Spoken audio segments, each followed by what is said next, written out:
va terminer avec le prix du public. Qui le public du petitjournal.com a-t-il élu et désigné? Alors, il s'agit de Christian Bayon du Portugal. Christian Bayon, il est luthier. Obrigado. Voilà le prix du public pour Christian Bayon. Et on va découvrir son atelier de lutherie, lui qui a appris notamment avec les plus grands maîtres, et on pense à Étienne Vatelot notamment, direction Lisbonne.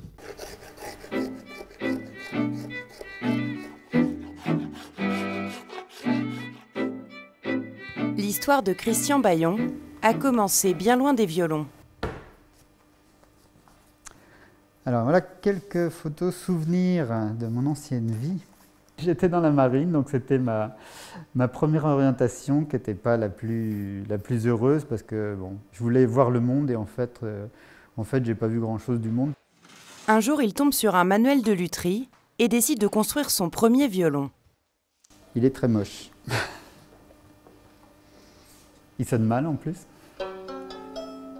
40 ans plus tard, dans son atelier lisboète, Christian Bayon fabrique les instruments de musiciens du monde entier.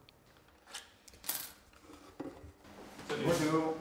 Emmanuel Jacques est venu tout spécialement de Paris pour ce violoncelle.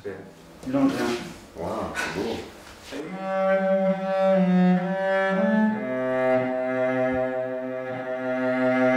Voilà. Ça fait combien de temps que je l'attends? Je sais pas, 4-5 ans, je sais pas, j'en sais rien. Je le compte plus.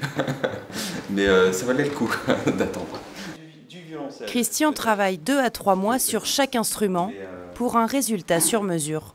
Je vais l'écouter au concert, j'ai tous les disques qu'il a fait récemment, donc oui, moi je serais incapable de faire un instrument pour une personne que je ne connais pas. Christian est arrivé à Lisbonne en 1989. J'ai commencé donc à me renseigner un peu sur la vie de musique classique qui existait à Lisbonne. Et ça me paraissait être vraiment un endroit avec une vie musicale importante et pas de luthier de mon niveau, on va dire. 26 ans plus tard, Christian Bayon est un homme comblé. Comme j'ai dit durant mon discours, on a reconnu des valeurs du groupe BNP Paribas dans le profil de notre candidat. L'engagement, l'ambition, la réactivité, la créativité. Et je crois que le savoir-faire de Christian Bayon, puisque c'est notre lauréat, est reconnu au niveau international. Et pour un groupe comme BNP Paribas, cette reconnaissance internationale est très importante. C'est déjà très agréable de recevoir un prix de ce niveau-là, mais c'est plutôt une reconnaissance d'un parcours un peu tortueux, on va dire. Donc ce n'est pas une récompense professionnelle pour moi, puisqu'elle n'est pas adressée par le monde de la musique classique. Mais c'est plutôt une chose un peu générale, dans le sens où c'est plutôt un parcours de vie qui est récompensé plus que des compétences professionnelles. Mais c'est quand même c'est une chose très agréable, c'est sans aucun doute.